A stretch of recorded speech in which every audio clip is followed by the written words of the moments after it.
Alléluia. Béni soit le Seigneur, peuple de Dieu. Je suis ravie de vous retrouver aujourd'hui autour de ce temps et de ce moment consacré à notre Seigneur. Et sans plus tarder, nous allons remettre ce temps entre ses mains afin qu'il puisse en prendre le total contrôle et qu'il soit glorifié. Au nom de Jésus, je vous invite à prier avec moi. Puissant Père, c'est dans le nom puissant et précieux de notre Seigneur Jésus-Christ, ton Fils, que nous venons à toi, afin, Seigneur, de t'apporter ce moment de partage de ta parole, Seigneur. Ce moment, Seigneur mon Dieu, que tu connais déjà, Seigneur, que tu avais déjà prévu.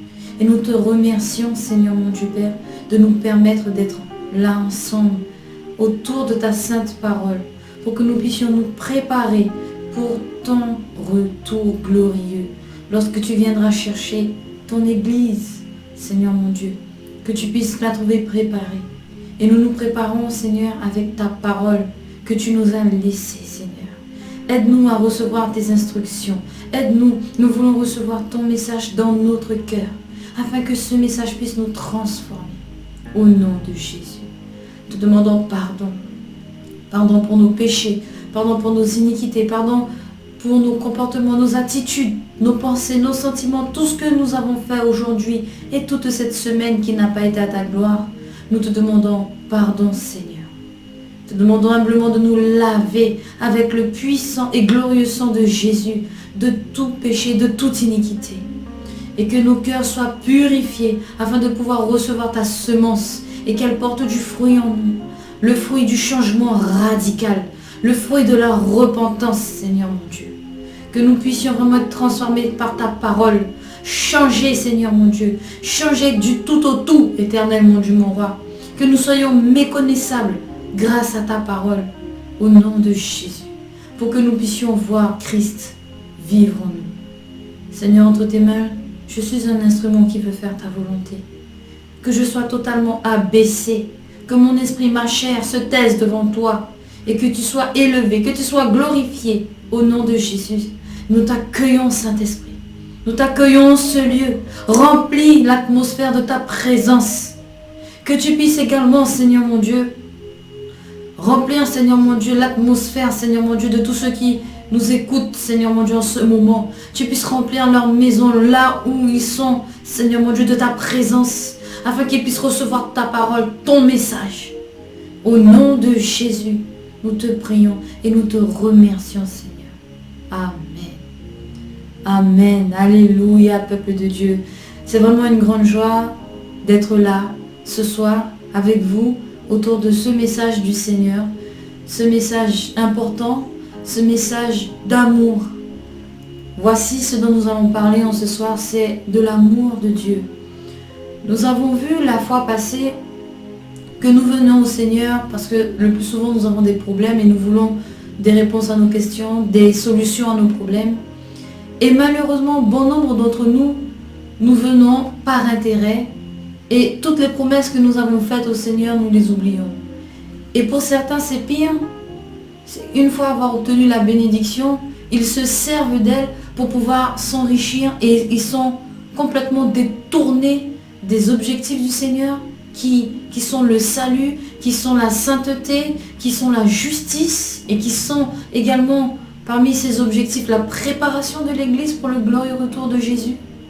Mais également, ils se servent de la parole pour pouvoir s'enrichir. Ils se servent des dons du Seigneur pour pouvoir s'enrichir sur le dos du peuple, tout simplement. Ils profitent, ils abusent de la faiblesse et de la détresse des brebis du Seigneur, au lieu de s'occuper du pâturage de Dieu, des agneaux de Dieu, des brebis du Seigneur. Alléluia. En ce soir, nous allons poursuivre toujours. Nous allons vraiment poursuivre sur cet amour que nous devons avoir dans notre cœur pour Dieu. Est-ce que nous aimons vraiment le Seigneur de tout notre cœur? Et nous allons voir comment lui-même, notre Dieu Tout-Puissant, il nous aime. Parce que l'amour de Dieu est manifesté, oui. Beaucoup pensent que c'est qu'avec Jésus et ils oublient qu'il y a le Père. L'amour de Dieu est manifesté avec les trois entités, avec le Père, le Fils et le Saint-Esprit. Il n'y a pas que Jésus. Bien sûr, Jésus est venu. Il est Dieu qui s'est fait chair et venu sur terre. Mais n'oublions pas, la Trinité est une et indivisible. Une et indivisible. Quand tu vois Jésus, tu vois le Père. Quand tu aimes Jésus, tu aimes le Père, tu aimes le Saint-Esprit. Quand Jésus t'aime, le Père t'aime, le Saint-Esprit t'aime. N'oublions jamais ces choses. N'essayons pas de diviser et de prendre seulement Jésus, de prendre seulement le Saint-Esprit, de laisser le Père ou de laisser le Saint-Esprit. Non, c'est les trois entités qui n'en forment qu'une. Le Dieu un et indivisible. Alléluia. Quand le Seigneur nous a créés, il nous a créés avec beaucoup d'amour. Beaucoup d'amour. Lorsqu'il a créé Adam et Ève, il les a créés à sa ressemblance. À sa ressemblance. Il a pris cette poussière de la terre, il lui a donné une forme qui lui ressemble. Et il a soufflé. Il a soufflé dans les narines de l'homme. Il a soufflé dans les narines de la femme. Un souffle de vie, un souffle qui sort du fond de lui-même, du fond de ses entrailles. C'est du fond de lui que nous avons eu la vie. Ce souffle est sorti du fond de Dieu. Il est sorti de Dieu. Ce souffle qui nous donne la vie, nous n'en sommes pas maîtres. C'est pour ça qu'il est très important chaque jour de remercier le Seigneur. Parce que combien de personnes meurent dans leur sommeil? Ils ne peuvent pas se lever. Ils meurent. Et toi, ce matin, mon frère, ma soeur, tu es debout. Alléluia. Gloire à Jésus. Gloire à l'agneau de Dieu. Gloire au Père Jéhovah Yahweh. Gloire au Saint-Esprit. Gloire au Dieu trois fois saint. Quand il a créé Adam et Ève, non seulement il les a créés à son image, mais il leur a donné une puissance. Il a donné à Adam et Ève une puissance et une autorité. Nous pouvons le voir dans le livre de Genèse. Genèse au chapitre 1 et ce sera le verset 26. Il dit: Puis Dieu dit, faisons l'homme à notre image, selon notre ressemblance, et qu'il domine sur les poissons de la mer, sur les oiseaux du ciel, sur le bétail, sur toute la terre, et sur tous les reptiles qui rampent sur la terre. Dieu créa l'homme à son image. Il le créa à l'image de Dieu. Il créa l'homme et la femme. Alléluia. Les hommes et les femmes sont créés à l'image de Dieu. Adam et Ève furent créés à l'image de Dieu. Ils avaient cette stature glorieuse. Ils étaient dans une condition glorieuse avec le Seigneur dans le jardin d'Éden. Alléluia. Et quand le Seigneur a créé l'homme et la femme, il a donné une autorité. Et nous le voyons lorsqu'il dit au verset 26 qu'il domine sur les poissons, qu'il domine sur le bétail. Ça veut dire quoi? Ça veut dire que l'homme et la femme, ils avaient la domination sur la terre. L'homme et la femme étaient comme Dieu sur la terre. Ils étaient à la ressemblance de Dieu. Ils avaient la puissance et l'autorité de Dieu pour dominer la création. C'est puissant. Ils avaient l'autorité pour dominer sur les oiseaux, le bétail, sur toute la terre et sur tous les reptiles. Pourquoi j'insiste sur ce point? Quand Satan s'est présenté à Ève, il est venu sous la forme d'un reptile, d'un serpent. Adam et Ève ont péché, ils ont chuté. Alors qu'ils avaient toute la puissance de Dieu, toute l'autorité de Christ pour pouvoir écraser le serpent, le diable. Ils avaient cette autorité. Ils avaient cette puissance. Depuis dans le jardin d'Éden. Depuis dans le jardin d'Éden. Il fallait obéir. Tout simplement obéir. Satan est venu avec sa ruse. Satan est venu avec ses mensonges. Adam et Ève étaient déjà Dieu sur la terre. Ils avaient la puissance et l'autorité. Ils dominaient toutes choses sur la terre. Ils étaient dans la présence de Dieu. Ils avaient déjà tout. Ils avaient déjà tout. Mais Satan est venu avec sa ruse. Il est venu, il a mis le doute. Il est venu et il a dit, est-ce que c'est vrai que Dieu a dit? Il a remis en cause la parole de Dieu. Il a remis en cause l'autorité de Dieu. Adam et Ève n'ont pas pris garde. Ils ne se sont pas posé de questions. Ils ne se sont pas souvenus qu'ils avaient déjà tout ce qu'il fallait. Ils étaient déjà comme Dieu. Et le serpent vient et leur dit, mais si vous mangez de ce fruit, si tu manges de ce fruit, tes yeux vont s'ouvrir et tu seras comme Dieu. Mais tu es déjà comme Dieu. Adam et Ève, ils étaient déjà comme Dieu. Ils ont laissé le doute entrer. Ils ont douté. Vous savez de quoi? Ils ont douté de l'amour de Dieu. Ils ont douté de la sincérité de Dieu. Ils ont douté de la puissance de Dieu. Dieu leur avait déjà tout donné, mais ils ont douté. Dans leur cœur, le doute est entré. Et tout ce que le Seigneur a mis devant eux, toute cette puissance, cette domination, tous ces beaux fruits dans le jardin d'Éden, le lieu le plus magnifique qui soit, ils ont douté. Malgré tout ce que le Seigneur a donné de plus beau, de plus succulent, de plus merveilleux, de plus glorieux, ils ont douté dans leur cœur. Ils ont douté de l'amour de Dieu. Peut-être pensaient-ils que Dieu les avait créés d'une manière tellement inférieure, qu'ils ne sont pas bien comme ils sont, et Dieu aurait pu faire quelque chose de mieux. Dieu aurait pu améliorer. Pourquoi Dieu ne l'a pas fait? Pourquoi Dieu m'a menti? Dieu m'a trompé? Non! Non! Dieu est vérité. Dieu est juste. Dieu est 3 fois saint. Quand il donne quelque chose, quand il te donne quelque chose, c'est pas pour le reprendre. Quand Dieu te fait une promesse, ce n'est pas pour ne pas accomplir cette promesse. C'est à cause du cœur de l'homme que les promesses de Dieu ont du mal à s'accomplir. C'est parce que l'homme doute de Dieu. C'est parce que l'homme n'a pas suffisamment foi en Dieu et n'aime pas suffisamment Dieu pour pouvoir s'abandonner à lui et lui faire confiance totalement. La pression est là. Avec la pression vient le doute et toutes sortes de questionnements. Ne doute pas de l'amour de Dieu. Parce que le Seigneur te donnera toujours le meilleur. Il donnera toujours le meilleur à ses enfants. Peu importe combien de temps tu es dans ta situation difficile, ne doute pas, mais reste sur le chemin de l'obéissance. Parce que voici ce que Satan, le diable, il a fait. Il a entraîné Adam et Ève sur le chemin de la désobéissance qui conduisent au péché. Une fois qu'ils ont péché, Adam et Ève ont été privés de toute la puissance, de toute l'autorité, de toute la gloire que le Seigneur leur avait déjà donnée. Satan est venu et il a tout pris.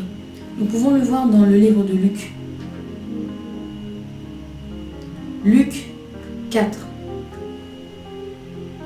le verset 5, il est dit, « Le diable, l'ayant élevé, lui montra en un instant tous les royaumes de la terre et lui dit, « Je te donnerai toute cette puissance et la gloire de ces royaumes, car elle m'a été donnée et je la donne à qui je veux. » Cette puissance, cette gloire appartenait à l'homme à cause du péché.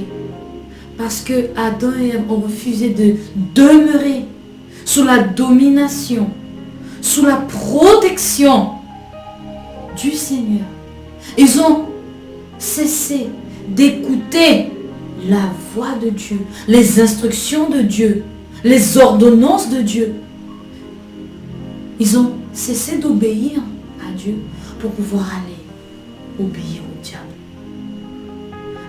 En changeant de maître, pour aller même plus loin, en changeant de parenté, et je vous allez comprendre tout à l'heure pourquoi je dis en changeant de parenté.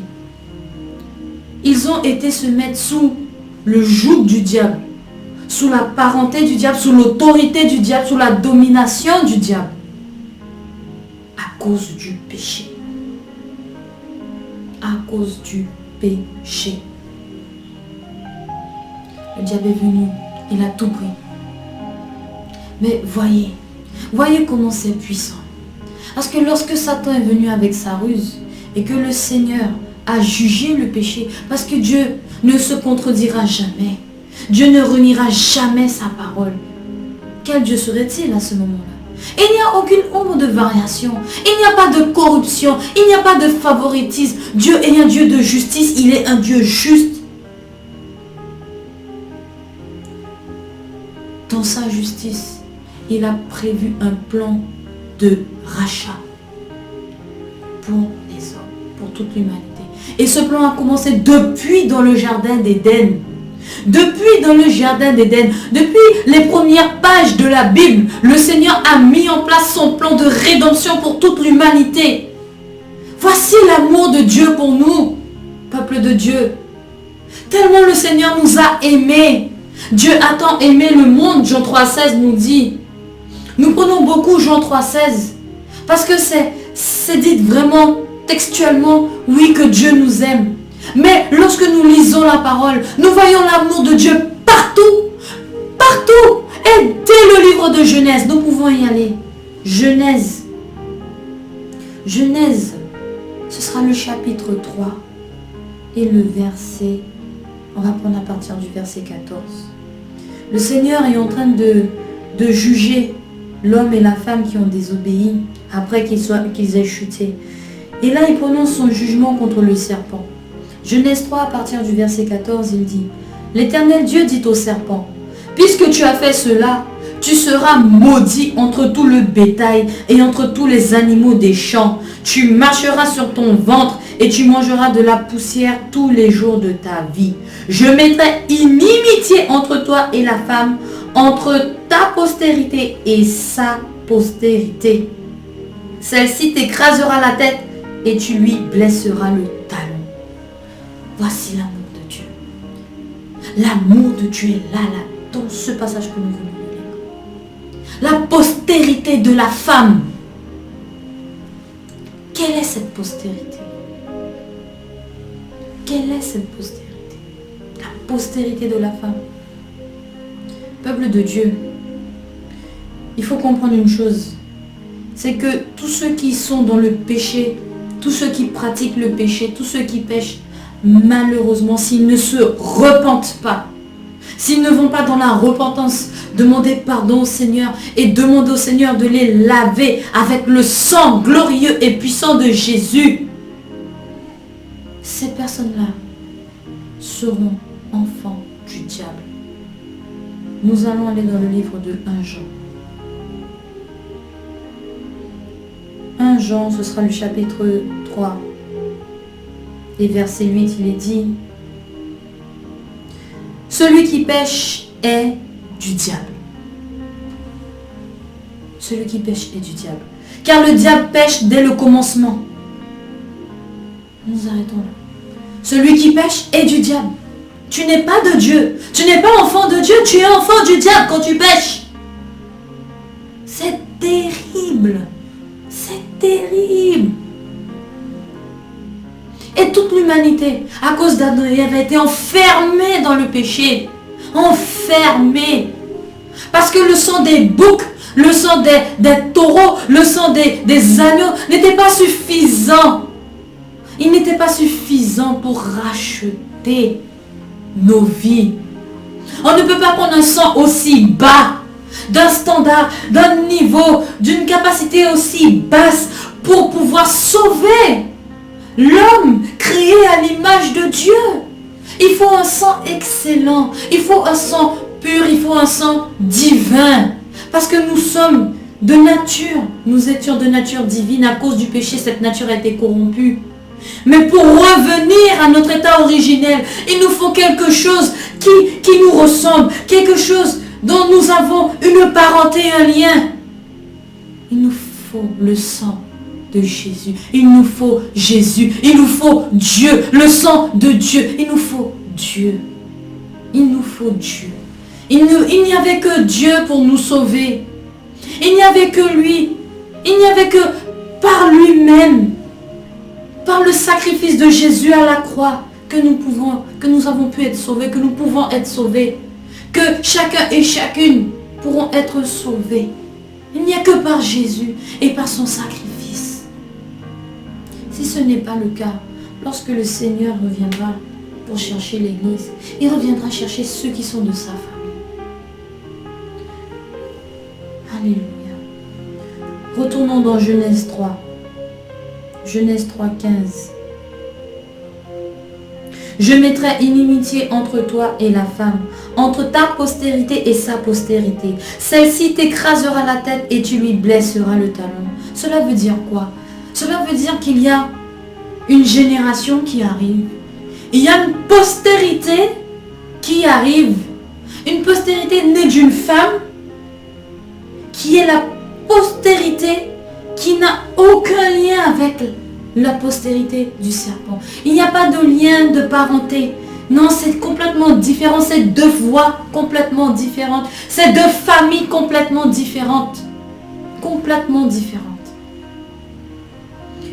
Qui est cette descendance, cette postérité dont parle la Bible? Nous allons le voir dans le livre de Romains. Quelle est cette postérité? Allons dans le livre de Romains. Romains, et ce sera le chapitre 8, le verset 29. Car ceux qu'il a connus d'avance, il les a aussi prédestinés à être semblables à l'image de son Fils, afin que son Fils fût le premier-né entre plusieurs frères. Voici le Fils aîné de la postérité de la femme. Jésus né d'une femme qui est Marie. Voici le premier-né de cette postérité. Nous pouvons encore aller dans le livre de Galates. Galates, ce sera le chapitre 4. Verset 4, il est dit: mais lorsque les temps ont été accomplis, Dieu a envoyé son Fils, né d'une femme, né sous la loi, afin qu'il rachetât ceux qui étaient sous la loi, afin que nous reçussions l'adoption. Alléluia! Oui, si aujourd'hui tu acceptes Jésus comme Seigneur et Sauveur, tu es adopté, tu rentres dans la famille de Dieu. Tu rentres dans sa famille et il te regarde et te dit: mon fils, ma fille, tu es de cette postérité-là, qui n'a rien à voir avec la postérité du diable. Cette postérité du diable, elle est condamnée à l'enfer. Elle est condamnée à l'enfer avec le diable. Mais ceux qui sont dans la postérité de Dieu, par Jésus-Christ, le premier-né de plusieurs, cette postérité-là, elle est héritière du royaume de Dieu. Voici pourquoi je vous dis, peuple précieux du Seigneur, l'amour de Dieu est présent dès le commencement, dès le début. Le Seigneur nous montre qu'il nous aime. Mais pourquoi avons-nous mérité un tel amour? Avons-nous mérité un tel amour? Non. Non, nous ne méritons pas un tel amour. Pourquoi Dieu s'embête-t-il avec nous? Il pourrait tout écraser, tout recommencer. Il pourrait en finir une bonne fois pour toutes avec nous. Mais nous sommes en 2021 aujourd'hui. Le temps n'est pas encore terminé. Nous avons encore une opportunité, nous avons encore une grâce de pouvoir rentrer dans cette famille, faire partie de cette famille royale, de cette postérité qui hérite du royaume, de ces héritiers du royaume. Peuple de Dieu, le Seigneur nous a aimés le premier. Retournons dans 1 Jean. 1 Jean 4, verset 19. Il est dit: pour nous, nous l'aimons parce qu'il nous a aimés le premier. Il nous a aimés le premier. Adorez vos péchés. Et entraîner l'humanité entière dans le péché. Et jusqu'à ce que Christ arrive. il n'y avait personne qui aurait pu être sauvé. Mais le Seigneur a montré qu'il avait prévu de sauver tous ceux qui accepteraient Jésus comme Seigneur et Sauveur. Tous ceux qui mettraient leur foi en lui seraient sauvés. Oui. Oui. Et l'amour de Dieu est grand. L'amour de Dieu est si grand. Voici, quand le Seigneur est mort à la croix, il aurait pu mourir d'une autre manière. Mais il a pris la mort la plus difficile. Il a vécu la mort la plus difficile, la plus humiliante, la plus écrasante et la plus douloureuse. Pour nous montrer à quel point il nous aime et qu'il n'a pas peur. Il n'a pas peur de donner sa vie pour nous. Il n'a pas eu peur de voir la croix. Il n'a pas eu peur d'aller et de mourir. Quand il a vu les clous qui sont entrés dans ses mains, il n'a pas eu peur. Il n'a pas eu peur. Et même lorsqu'il était dans le jardin en train de prier, pour dire Seigneur, ne peux-tu pas éloigner cette coupe? Parce que le jugement qui devait venir est terrible, douloureux. On ne peut pas imaginer ça. On ne peut pas. Personne sur terre, personne sur terre ne pourra vivre ce que le Messie a vécu, ce qu'il a enduré, la souffrance qu'il a endurée. La Bible dit bien qu'il transpirait du sang. Du sang. Parce que ce jugement-là, c'était le jugement. Allons dans le livre d'Ésaïe. Ésaïe 53, pour que nous puissions comprendre. Ésaïe 53.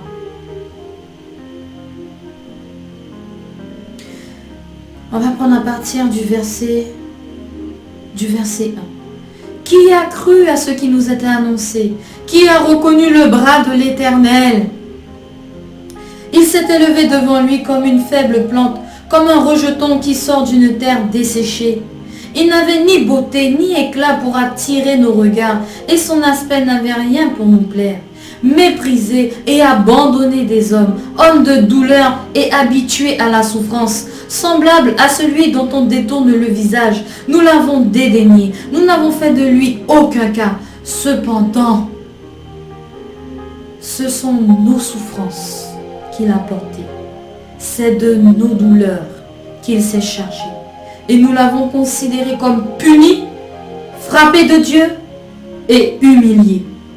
Mais il était blessé pour nos péchés, brisé pour nos iniquités. Le châtiment qui nous donne la paix est tombé sur lui. Et c'est par ses meurtrissures que nous sommes guéris. Nous étions tous errants comme des brebis. Chacun suivait sa propre voie. Et l'Éternel a fait retomber sur lui l'iniquité de nous tous. Il a été maltraité. Il a été opprimé. Il n'a pas ouvert la bouche. Semblable à un agneau qu'on emmène à la boucherie. À une brebis muette devant ceux qui l'attendent.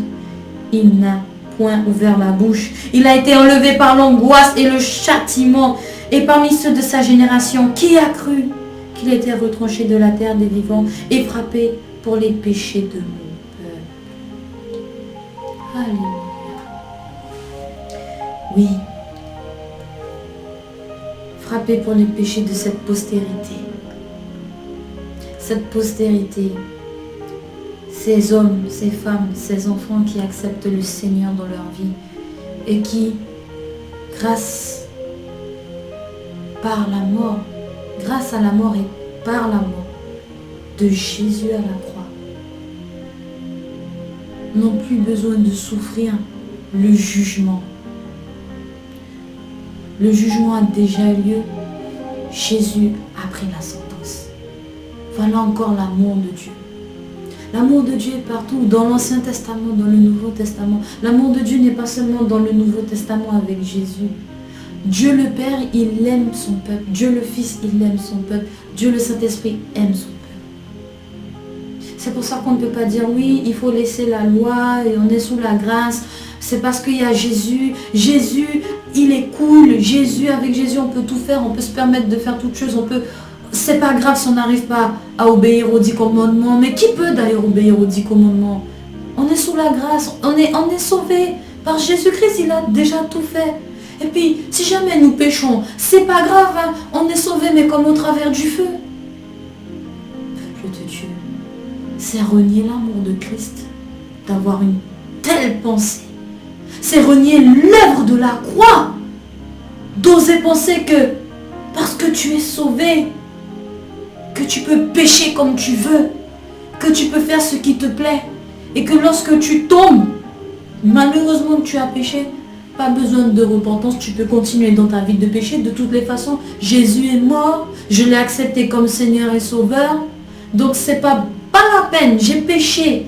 C'est pas grave, je peux continuer de toutes les façons. Le Seigneur ne reniera jamais sa parole. Le Seigneur a dit que si je mets ma foi en Jésus, je serai sauvé. Donc, je suis dans le péché, mais j'ai ma foi en Jésus. Je continue à voler, mais j'ai foi en Jésus. Je continue à être adultère, mais j'ai foi en Jésus. Je serai sauvé. C'est une doctrine complètement fausse. Complètement fausse. C'est une doctrine du diable pour que tu puisses continuer à pécher, pour que tu puisses te retrouver en enfer. Je te le dis ce soir, bien-aimé, frère, sœur, si tu entends ce message, fais attention, va dans la repentance et arrête de pécher. La grâce n'est pas une licence perpétuelle pour le péché, comme l'a dit le puissant prophète des nations. La grâce de Dieu, l'amour de Dieu ne sont pas là pour que tu sois libre selon la chair, mais que tu sois libre, libéré, affranchi du jugement à venir. Car il y a un jugement qui arrive. Mais Dieu, dans son amour, t'offre un plan de salut, un plan de rédemption, un plan de sauvetage pour que tu n'aies pas à être jugé. Il a pris le jugement à ta place. Maintenant, tu dois être né de nouveau et marcher en nouveauté de vie et arrêter de pécher. Sinon, tu crucifies encore Jésus à la croix et tu fais le diable rire. Dieu nous aime. Il nous aime tellement. Allons dans le livre de Colossiens. Allons voir comment le Seigneur a triomphé. Colossiens 2. Regardons comment le Seigneur a triomphé. Colossiens 2, verset 14. Il a effacé l'acte dont les ordonnances nous condamnaient et qui subsistait contre nous. Et il l'a détruit en le clouant à la croix. Il a dépouillé les dominations et les autorités et les a livrées publiquement en spectacle en triomphant d'elles par la croix. Alléluia. En allant, en se chargeant de cette croix et en allant devant de la mort pour nous, en se chargeant de nos fautes, en prenant sur lui ce jugement, cette sentence que nous aurions dû nous-mêmes prendre chacun d'entre nous. Il a démontré à Satan qu'il nous aime et qu'il ne nous abandonnera jamais. Il a démontré au diable son amour pour l'homme, pour les hommes, pour les femmes. Il a démontré à toute l'humanité, à tous ceux qui lisent la parole, qu'il ne nous a jamais abandonnés, mais que dès le commencement, Dieu le Père, Dieu le Fils et Dieu le Saint-Esprit étaient là pour nous sauver, pour nous guider. Alléluia. Il y a un jugement qui arrive pour tous ceux qui resteront dans la postérité du diable, tous ceux qui ne rentreront pas dans la famille de Dieu, tous ceux qui ne voudront pas être adoptés par le Seigneur. Le Seigneur ne va jamais obliger personne. L'amour a été démontré par des actions puissantes, non seulement par des paroles puissantes, mais aussi par des actes et des actions puissantes. du Seigneur. Le Seigneur a fait une promesse dans le livre de Genèse 3, verset 15. Et lorsque Jésus est venu, il a accompli cette promesse. Et tout au long de l'Ancien Testament, dans le livre d'Ésaïe, lorsque Moïse également a prophétisé que le Seigneur allait susciter quelqu'un comme lui pour pouvoir guider le peuple de Dieu, la promesse de Jésus, du Messie, était déjà annoncée depuis dans l'Ancien Testament.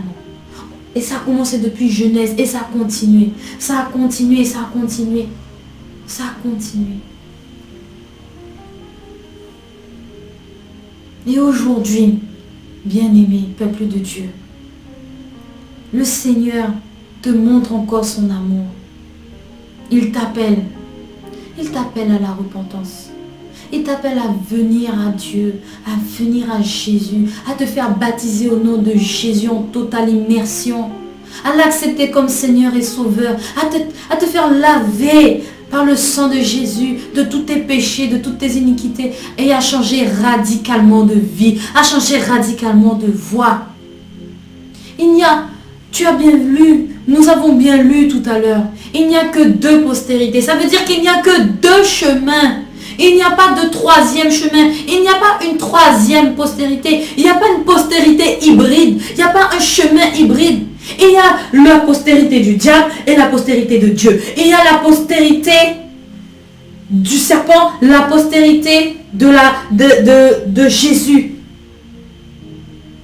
Il y a Jésus, le chemin, la vérité et la vie. Et puis, il y a le diable qui t'emmène tout droit dans le lac de feu.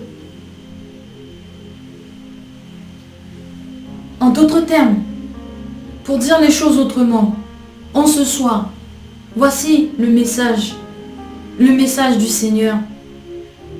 Le Seigneur est en train de se battre pour toi aujourd'hui, mais il ne te forcera jamais.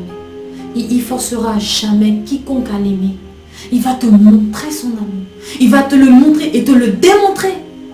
Il va t'accorder ce que ton cœur désire lorsque tu le pries pour qu'il puisse t'aider dans tes situations difficiles, dans la maladie. Si tu as un cancer, si tu as une leucémie, si tu as un handicap, si tu traverses une situation difficile à ton travail, une situation financière difficile avec un tas de dettes, si tu traverses une maladie, tu te retrouves malade d'une maladie auto-immune, une maladie rare, le Seigneur est capable de se glorifier dans ta vie, oui. Tu n'as pas de moyens pour payer tes factures, tu n'as pas un toit où dormir. Oui, le Seigneur peut t'aider. Mais ton cœur, est-ce que tu le donnes entièrement à Dieu? Ou tu viens, comme les 10 lépreux que nous avons vus la dernière fois, nous allons retourner Luc 17. Luc 17 et ce sera le verset 11. Jésus se rendant à Jérusalem passait entre la Samarie et la Galilée. Comme il entrait dans un village, 10 lépreux vinrent à sa rencontre. Se tenant à distance, ils élevèrent la voix et dirent « Jésus, Maître, aie pitié de nous !» Dès qu'il les eut vus, il leur dit « Allez vous montrer au sacrificateur. » Et pendant qu'ils s'y allaient, il arriva qu'ils furent guéris. L'un d'eux, se voyant guéri, revint sur ses pas, glorifiant Dieu à haute voix. Il tomba sur sa face aux pieds de Jésus et lui rendit grâce. C'était un Samaritain. Jésus, prenant la parole, dit « Les 10 n'ont-ils pas été guéris? Les 9 autres, où sont-ils? Ne s'est-il trouvé que cet étranger pour revenir et donner gloire à Dieu ?» Puis il lui dit « Lève-toi, va, ta foi t'a sauvé. » Alléluia. Les 9 autres ont été guéris. Mais ce qui est terrible, c'est que lorsqu'ils ont vu Jésus, ils ont dit « Maître, aie pitié. » Jésus, verset 13. Jésus, Maître, aie pitié. Ils ont voulu pendant un temps s'approcher du Seigneur. Ils ont voulu pendant un temps se placer sous sa puissance, son autorité et sa domination. Une fois qu'ils ont obtenu ce qu'ils voulaient, ils sont retournés. Ils sont retournés dans leur vomi. Ils sont retournés à leur commerce. Ils sont retournés à leurs affaires. Ils ont été guéris, ils ont obtenu ce qu'ils voulaient. Mais il n'y avait qu'un seul qui avait vraiment un cœur pour Dieu, un cœur capable d'aimer le Seigneur, de reconnaître ses bienfaits et de le suivre. De le suivre. Il y avait juste un. C'est pour ça qu'il y a très peu de personnes qui aiment véritablement le Seigneur. Beaucoup vont dire, oui, moi j'aime Dieu, hein. Et je sais que Dieu m'aime, regarde ce qu'il fait dans ma vie, regarde ce que j'ai, regarde comment je suis moi. Je ne manque de rien, j'aime Dieu. Hein. Mais si le Seigneur te dit de faire quelque chose qui te semble impossible, lorsque le Seigneur te demande, on va prendre l'exemple d'Abraham. Le Seigneur a dit à Abraham, tu vas me sacrifier Isaac. Est-ce que Abraham a refusé son fils au Seigneur? Abraham a obéi. Il a été avec Isaac, avec le bois, avec le feu, avec le couteau. Il a taché les mains d'Isaac. Il n'a pas refusé Isaac. Parce que Dieu était dans le cœur d'Abraham. Dieu occupait la première place dans le cœur d'Abraham. Mais au jour d'aujourd'hui, combien d'entre nous sont comme les 9 lépreux qui, après avoir obtenu la bénédiction, la faveur, la grâce, la guérison du Seigneur, nous oublions le Seigneur, nous ne l'aimons pas, non. Hein. Nous avons tenu, notre cœur est dans la joie, et puis on retourne faire nos petites affaires. On ne vient pas rendre gloire à Dieu. On ne vient pas remercier le Seigneur. Et lorsque le Seigneur nous dit, sanctifions-nous, sanctifiez-vous, je reviens, allez dans la repentance. Non. Pourquoi? Moi, je peux vivre ma vie. Hein. C'est pas marqué dans la Bible hein, que je ne dois pas porter de mini-jupe. C'est pas marqué dans la Bible hein, que je ne dois pas porter de faux cheveux. C'est pas marqué dans la Bible hein, que... C'est pas marqué dans la Bible hein, que je ne peux pas aller dans des fêtes avec mes copains. C'est pas marqué dans la Bible hein, que je ne peux pas jouer aux jeux vidéo. Peuple de Dieu.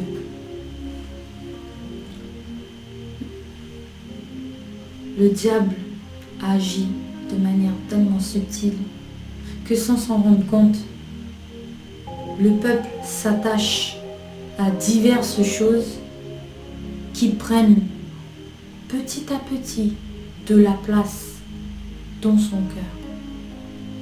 Dans le cœur du peuple, il y a des choses qui prennent la place de Dieu. Et cela est amplement suffisant pour le diable. L'objectif du diable, c'est de te détourner de Dieu. De détourner ton amour, ton attention, tes actions, ton adoration. C'est tout ce que le diable veut. Et malheureusement, beaucoup de personnes tombent dans ce piège-là. C'est pour ça que nous avons vraiment besoin de prier et de jeûner et de demander au Seigneur de nous aider à l'aimer de son amour, de cet amour qui est décrit dans 1 Corinthiens 13, de cet amour qui est patient, cet amour que le Seigneur lui-même démontre envers nous. Il est patient. Il est patient vis-à-vis de nous. Il est très très patient. Il est patient.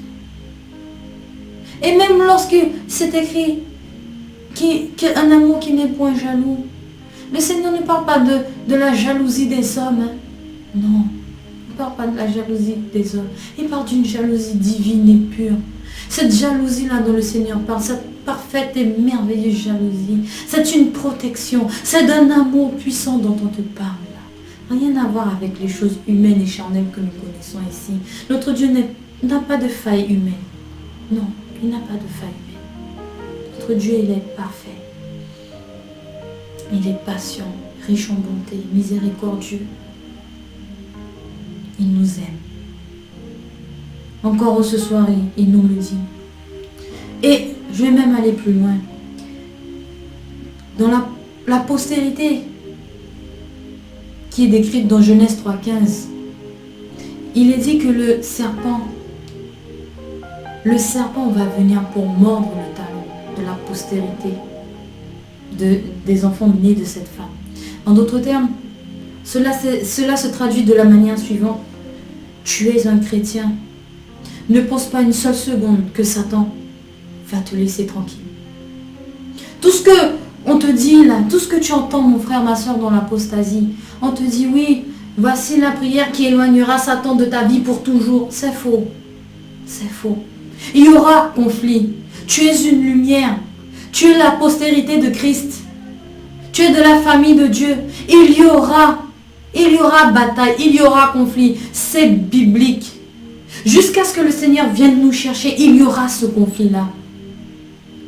C'est pour ça que, à cause de cette mauvaise doctrine, de cette fausse doctrine qui te fait croire que oui, le diable va partir pour toujours de ta vie, que tu auras une vie de bénédiction et de faveur pour toujours sur cette terre, que tu n'auras plus de problèmes. C'est faux. Il y aura des batailles, il y aura des conflits avec le diable. Il y a des situations qui vont se présenter.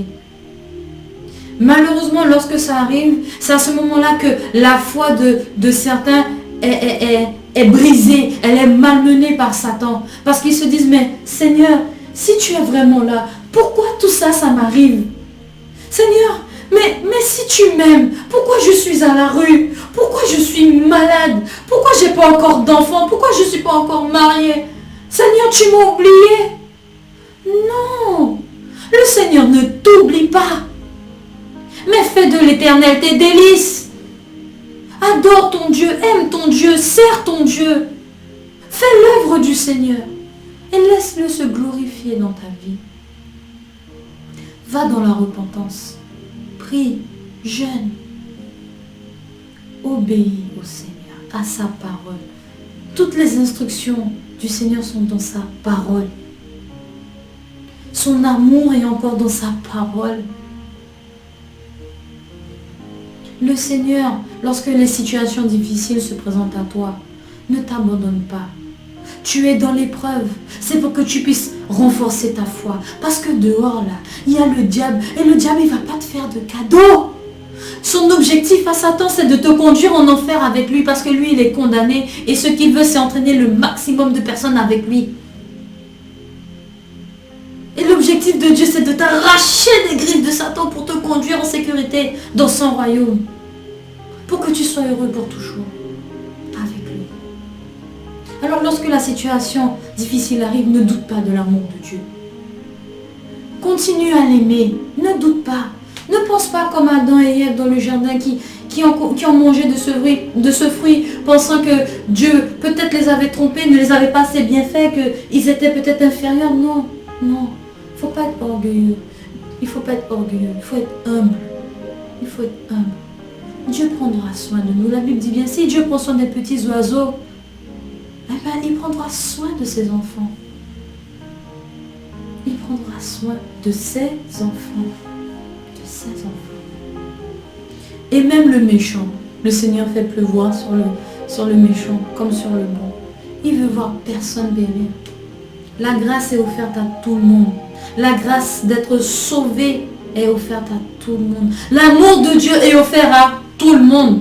Mais qui répond à cet amour? Qui répond à cet amour et qui aime Dieu vraiment de tout son cœur? Est-ce que nous sommes vraiment conscients? Est-ce que nous sommes vraiment conscients de l'amour de Dieu? L'amour que le Seigneur a pour nous?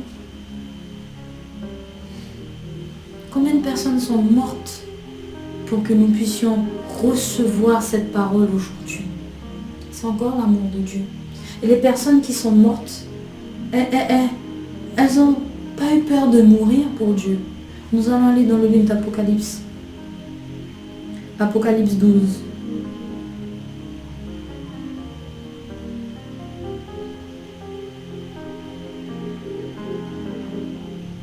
Apocalypse 12.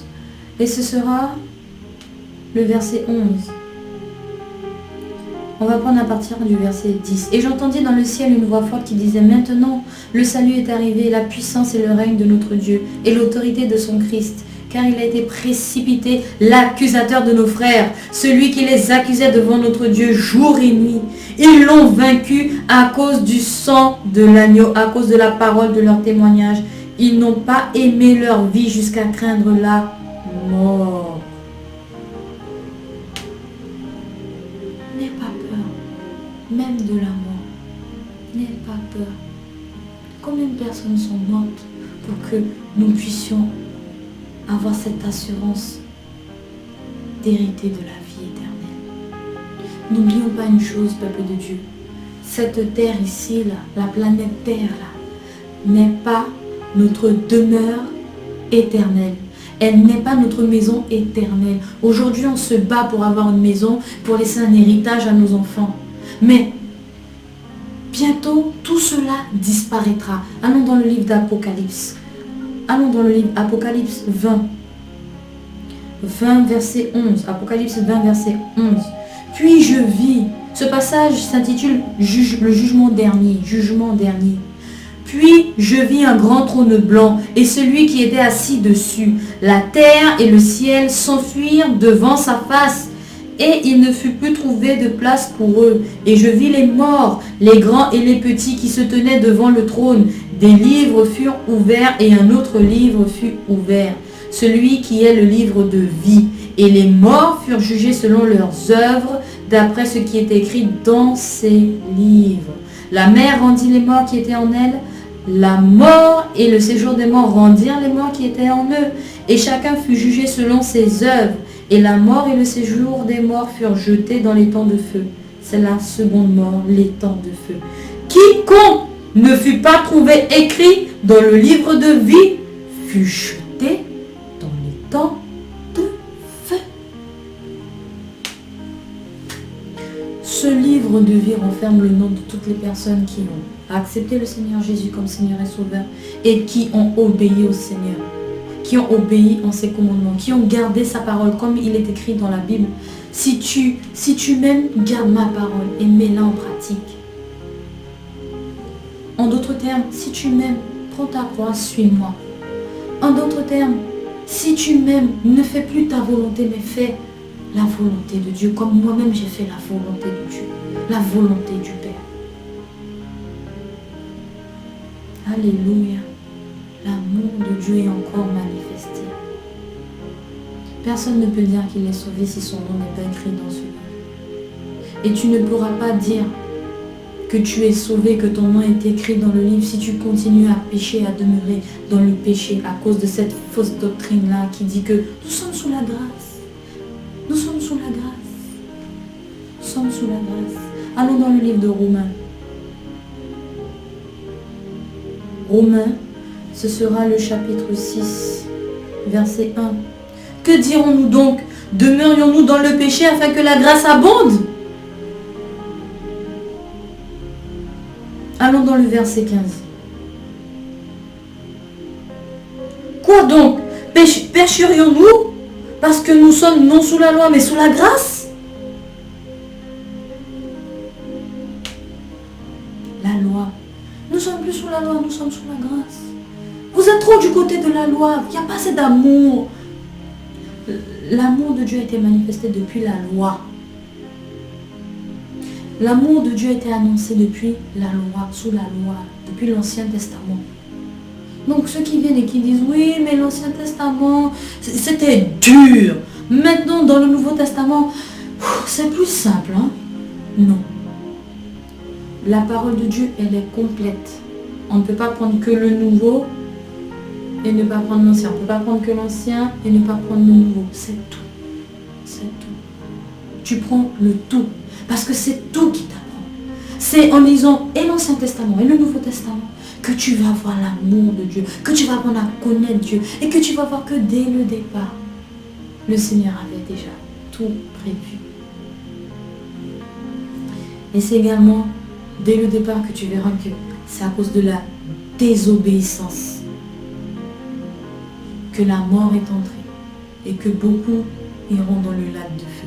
Et qu'il nous faut revenir à l'obéissance à Dieu pour pouvoir faire partie de ceux qui iront dans son royaume.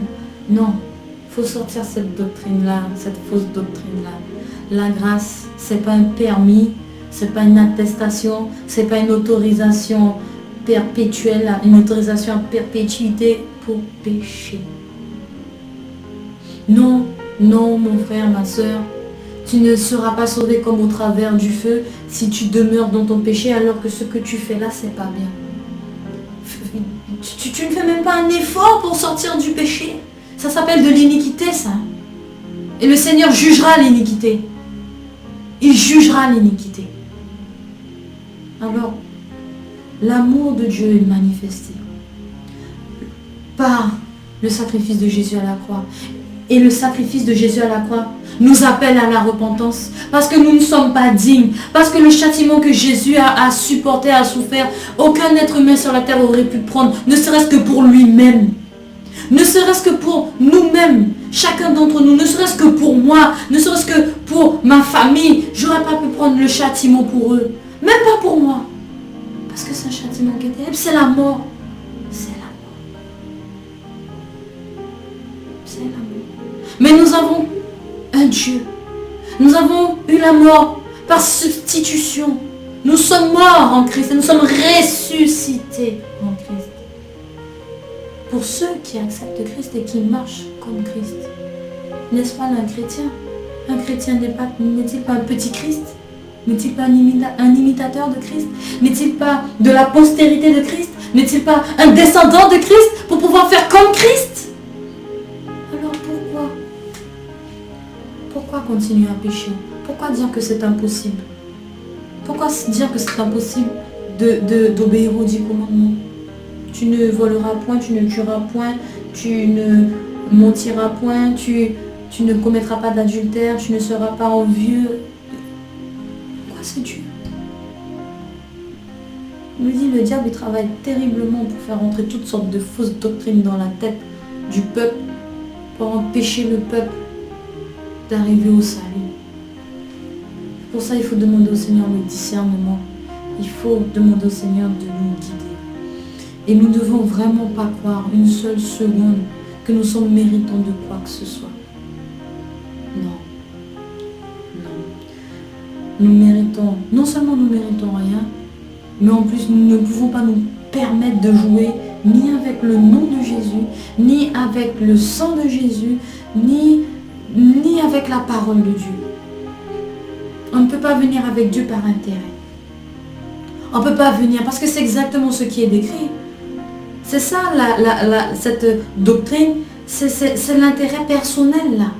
C'est que je viens à Dieu, je veux être sauvé, mais je veux continuer dans mon péché, je veux continuer à aller boire, je veux continuer à aller vers les hommes, vers les femmes, je veux continuer ma vie de débauche, je veux continuer à voler dans la caisse, je veux continuer à désobéir à mes parents, je veux continuer à faire de la magie, à aller voir le sorcier. Et je crois en Dieu et Dieu va me sauver. Non. Ça, c'est les intérêts. Tu veux continuer ton commerce tout en étant sauvé? Non. Ça ne marchera jamais avec le Seigneur. C'est soit tu choisis Christ et tu obéis au Seigneur et à ses commandements, soit tu es avec le diable et c'est le lac de feu qui t'attend. Tout simplement. Le Seigneur n'est pas sévère. Le Seigneur n'est pas sévère, le Seigneur n'est pas dur. Et ce qu'il nous demande n'est pas dur. Son joug, Jésus a dit, est doux et léger. Le Seigneur ne nous demande pas grand-chose. L'obéissance, qui vaut mieux que tous les sacrifices. Un cœur qui aime le Seigneur. Tu aimeras le Seigneur ton Dieu de tout ton cœur, de toute ta force, de toute ta pensée. Alléluia. Nous bénissons le nom du Seigneur pour cette formidable opportunité qui nous a été donnée de partager ce message. Ne doutons jamais de l'amour de Dieu pour nous, mais embrassons la repentance et la vie de sainteté, de consécration de Dieu au nom de Jésus. Ne doutons pas lorsque les situations difficiles arrivent, mais restons accrochés au rocher. Abraham a été sacrifié, Isaac, il n'a pas refusé Isaac au moment où il a levé la main pour pouvoir donner le coup. Le Seigneur l'a arrêté, il lui a dit, je sais maintenant que tu m'aimes et que j'ai la première place. Et qui a la première place dans ton cœur aujourd'hui? Si le Seigneur te dit d'abandonner quelque chose, telle chose, est-ce que tu le feras? Tu ne parles pas des petites choses, des petits détails, mais des grandes, celles qui ont vraiment une importance dans ta vie. Celles où tu dis, moi, mais si j'ai pas ça, je ne sors pas de chez moi. Si j'ai pas ça, moi, je meurs. Alléluia. Si tu sens dans ton cœur que tu as besoin de l'amour de Dieu, tu veux vivre cet amour, tu veux l'approfondir, tu veux marcher avec le Seigneur, avec le Père, avec le Fils, avec le Saint-Esprit, que tu veux changer radicalement parce que tu as compris que son amour te pousse à changer pour lui faire plaisir, pour répondre aux attentes et à l'espérance du Seigneur de te voir sauver. Je t'invite à faire cette prière. Répète après moi. Puissant Seigneur Jésus, j'ai entendu parler de ton amour, manifesté depuis Genèse 3, verset 15. J'ai compris que tu m'as aimé le premier et que je n'ai rien pour justifier quoi que ce soit dans ma vie. J'ai compris, Seigneur, que j'ai besoin de toi. J'ai compris, Seigneur, que je suis un pécheur. J'ai compris, Seigneur, que sans Jésus, sans la miséricorde du Père, sans l'assistance du Saint-Esprit, je ne pourrai jamais être sauvé. S'il te plaît, Seigneur, pardonne-moi, car je me repens de tous mes péchés, de toutes mes iniquités. S'il te plaît, Seigneur, au nom de Jésus, lave-moi avec le puissant et glorieux sang de Jésus. De tous mes péchés, de toutes mes iniquités, de toutes mes impuretés, de toutes mes souillures, de toutes mes mauvaises actions, de tous mes mauvais sentiments. Seigneur, lave-moi avec le sang de Jésus. Et guide-moi afin que je puisse marcher en nouveauté de vie. Afin, Seigneur mon Dieu, que je puisse rentrer dans ton glorieux royaume. Remplis mon cœur de ta parole. Remplis-moi de ton Saint-Esprit pour que je puisse être enseigné, préparé, entraîné pour pouvoir rentrer dans ton royaume. Au nom de Jésus. En ce soir, je suis né de nouveau. Au nom puissant de Jésus. Amen. Amen. Sois béni si tu as fait cette prière. Et je rends gloire à Dieu parce que son amour est vraiment puissant. L'amour de Dieu est puissant. Ne doutons pas de cet amour. Je vais prier le Seigneur afin de le remercier. Et je t'invite également à prier avec moi. Puissant Père, merci. Merci pour Jésus. Seigneur Jésus, merci pour ton sacrifice. Merci également pour le Saint-Esprit, le consolateur, le conseiller, l'enseignant, l'ami qui nous prépare pour ta glorieuse venue. S'il te plaît, Seigneur, je remets ce peuple entre tes mains. Puisses-tu, Seigneur, le guider. Guider tous ceux, Seigneur, qui t'ont accepté comme Seigneur et Sauveur. Que tu puisses les guider, Seigneur, mon Dieu Père, afin qu'ils puissent marcher en nouveauté de vie, afin que ce que tu leur as donné, ton amour, qu'ils ne puissent point douter de ton amour, et que le diable ne puisse pas venir avec ses ruses pour pouvoir les faire douter, Seigneur. Que tu puisses les aider à s'accrocher fermement à toi, tu es le rocher. Éternel, mon Dieu, mon roi, que tu puisses bénir, Seigneur, ton peuple par ta parole. Que vraiment, Seigneur, mon Dieu, tu puisses les guider au nom de Jésus, afin qu'aucun d'eux ne se perde. Merci pour ce temps et ce moment où tu nous as parlé, tu nous as montré ton amour, Seigneur. Nous te bénissons, nous te rendons gloire et nous te rendons grâce au nom de Jésus. Nous te remettons cette semaine qui arrive et nous te demandons de nous aider à nous séparer du péché sous toutes ses formes dans nos vies, au nom de Jésus, à produire le fruit du changement radical, Seigneur mon Dieu, le fruit de la repentance que tu attends de nous, afin que tu puisses te glorifier, Seigneur, dans nos vies, au nom de Jésus. Seigneur, que tu puisses façonner nos cœurs, transformer nos cœurs, afin que nous puissions avoir des cœurs qui t'aiment.